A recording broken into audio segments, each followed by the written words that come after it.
Well, hello, my inky friends. This is Cindy Lynn with My Inky Fingers. Thank you so much for joining me today on my YouTube channel and blog for this amazing poinsettia Noel card. Now, I have a very specific person in mind for this card because I know they love poinsettias. So I knew that I was going to use my favorite colors and a flower. Is it a flower? Is it a tree or a flower? Nevertheless, something that I knew they would love because they're pretty special. But I wanted to show you guys. Now, you remember me showing you the magnetic plate there that Stampin' Up! Came out with? Now, my old plate, I just covered it in paper and I just use it to keep all of my little dies on over at my die cutting station. And this, I'm aware that Stampin' Up! Has halted sales on this. They've halted production on it because it curls. Now, apparently some people's curls more than mine. I still like it and it's not that bad. I kind of feel bad because Stampin' Up! Gave everybody their money back that got one and I'm still using it. So I'll have to put that to good use and buy like some prizes or something because I'm going to keep using mine. I am interested to see what they come up with. But now, here what we're going to do, and this is very, very, very important. It's very important that you use Stampin' Up! Vellum because Stampin' Up! Vellum, there's no vellum like it for the quality. It's super, super thick, and that's what you're going to need to really get the effect that we're going for with this card. So I've got my poinsettias cut out. I've got the leaves cut out. First thing I'm going to do, I used my Rococo Rose combo, so I'm going to use light and dark, and I also use the Mossy Meadow combo, so I'm going to use light and dark as well. But all I'm going to do is just make a few little lines down the center veining of all the poinsettias, and then I'm going to spray it with alcohol. I'm using 99%. You can use 90, you can use 70 if you have it. The percent just means that's the percent of alcohol. So if you have 70, it's 30% water. If you have 99, it's 1% water, yada, yada. Now I am going to spray this with my Perfect Pearls Pink Shimmer Mist. Now you can go to my sprays and splatters. I've got the recipes in there. You're just going to use the pink one and follow those directions. And the reason I did that is I just wanted a little bit more pink going on. And you'll see I pulled out my paintbrush on those pink ones too, because if you want to move around some of that alcohol ink, of course we were using the Stampin Blends, so it's alcohol ink, you can do that with a paintbrush. So here's where I've got the Mossy Meadow, and I am going to use the light one, and I'm just going to go right up the middle, and I'm going to, use a pretty thick swipe there, and I'm going to spray it with the alcohol again. And then I'm just going to use that paintbrush because you can see it didn't quite spread as much as it did on the poinsettias. So I'm going to put those to the side after I kind of play with them with my little paintbrush. Now, I want a silver background for my card, but I don't want to waste all of this background. So I'm going to use this to cut out a lot of elements. So stick with me here because there's a lot of different steps, but this card is so worth it. So that's where I'm showing you how to put the purple tape on your die. And I really like the purple tape there because it gives me a perfect border.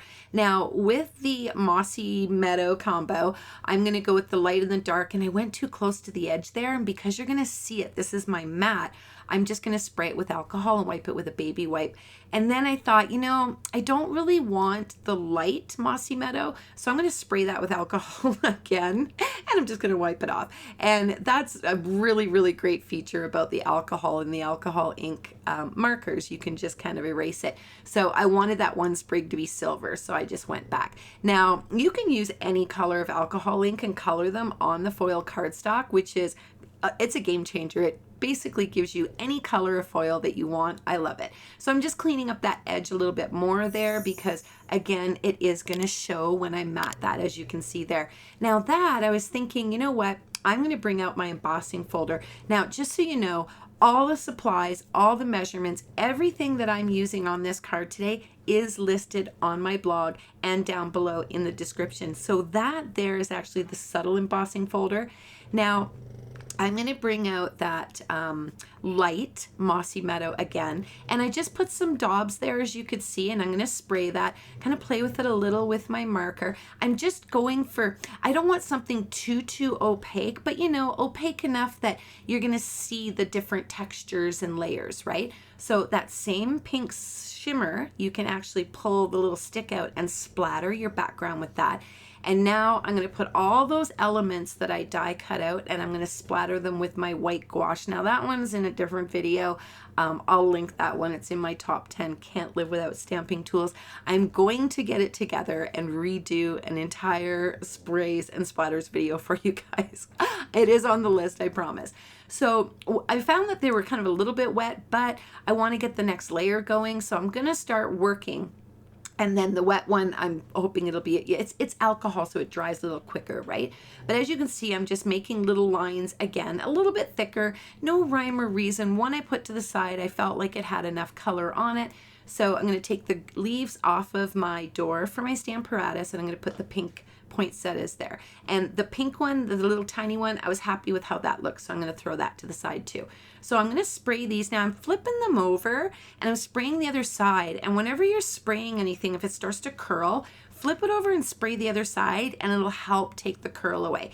Now I'm going to take the smallest of those two square dies because I've already cut out a frame, and that's retired, don't tell anybody, the shimmer, silver, whites, whatever, cardstock, I can't remember what it's called, but I'm going to cut that out, and I want to put my Noel in there. So as you can see, I cut a lot of elements out of the background of that silver that I'm going to use to matte, right?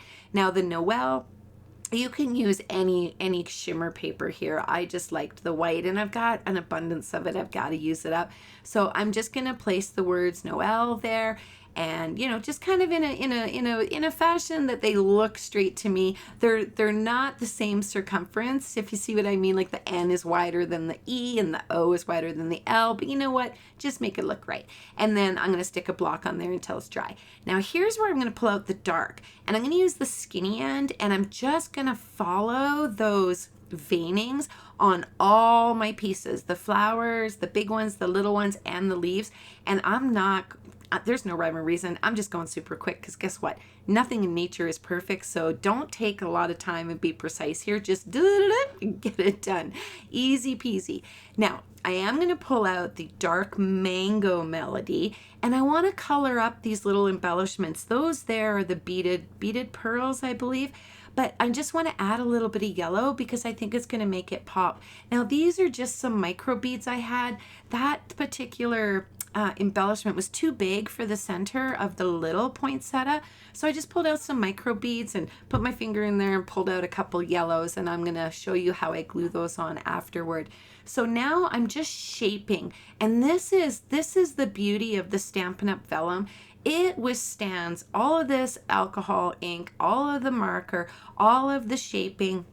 So I'm just going to pull all those little petals forward, and I'm just kind of bending them so that there's a little bit of a crease. You do it the way you like it. They can lay flat if you want. It's your card. I don't judge. But for mine, I wanted it. And this one, I think I have to hand deliver because I don't want it to get flat in the mail. So now I want to do my splatter, but my pink poinsettias are a little bit wet still. So I'm going to splatter the leaves, and then I'll come back in a few minutes and I'll splatter the flowers. So I'm going to put my my front embossed piece that we did the pink splatter on. I'm going to put that on the silver, and then I'm going to put a block over it because it's really slippery. That silver is a really slick surface, so I don't want that shifting on me. And if you get a little glue squishing out, just use a baby wipe and wipe it off. So I'm going to stick my big block on that till it's nice and dry. And I actually took a little bit of a break to let these dry a little bit more. So I'm going to pull the little leaves out of there, and then I can do the same white gouache splatter on those poinsettias. I want everything looking like it has just freshly snowed on this card and looking pretty. And I don't know that, I was going to say I don't know that I did my splatter. I'm not sure what I did with my editing there. I'm usually really good and on top of my editing, and I'm not sure what I did there. Maybe they weren't dry, but nevertheless I got them splattered. Now I want to get this little Noel kind of positioned in the corner. Now keep in mind you're going to want to put one of your little poinsettias up there in the corner, so keep that in mind, and a couple leaves. And I've already made one of these as I showed you in the beginning, right? So this is my second run, and I kind of know where it's got to go, and I'm looking at that other card. So make sure you look at this card and eyeball there where you're going to want that to be. Now I used my T-square ruler just to make sure that was straight, because there is nothing worse than your glue getting nice and dried and it's crooked, and then you got a bit of a situation, right? So I'm going to stamp the inside. And here, I want to stamp one time and then stamp a second time with the second generation to get 2 hues of that same leaf there. And then here, I'm just going to start placing things down. Now, again, I kind of have an idea where everything's going because I'm looking at the card I already made, but I want one stamped leaf there, and you don't even have to do that if you don't want to. Again, it's your card. You do it the way you want to do it. But I'm going to use glue dots, and I find that these just really help this vellum stick together really well. I don't have time for everything to set with all of the liquid glue, so this, I'm getting it in there right away, and it's just stuck down, right? If you want to use liquid glue, by all means, be my guest. Put everything down on your table, upside down, put all your liquid glue, and just wait a couple minutes till it's tacky, and then you'll be good to go, right? But I am going to use the liquid glue here on the little sprigs. I was going to use the glue dots as you saw there, but then I thought, let's put some liquid glue. So I'm just going to put a little dot on each of them and then give it a couple minutes. I mean, maybe 60 to 90 seconds. So I'm going to get that the little tiny pink poinsettia up in the corner. And by the time I see this guy, he's hitchhiking on my pinky. I must have somehow picked him up there. And I could feel him, and I'm like, so I put some more glue on it.